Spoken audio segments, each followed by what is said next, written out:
ভাইজান কেমন আছেন? আলহামদুলিল্লাহ ভালো। দেখেন তো এই ভদ্রলোককে চিনেন কিনা? হ্যাঁ একদম, কে উনি? উনি তারেক জিয়া। আরেক জি। আচ্ছা, উনি আগামীতে যদি প্রধানমন্ত্রী হয়, এ দেশের মানুষের 18 কোটি মানুষের দায়িত্ব নেয়, আপনার কাছে কেমন লাগবে?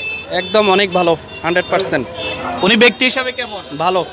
কিরকম একটা ভালো কাজ করেছে এরকম একটা বর্ণনা দেন, 10 সেকেন্ড বা 20 উনি সেকেন্ড। এখন বর্তমানে যে বক্তৃতাগুলো দিতেছে সম্পূর্ণ জনগণের পক্ষে, দেশের পক্ষে।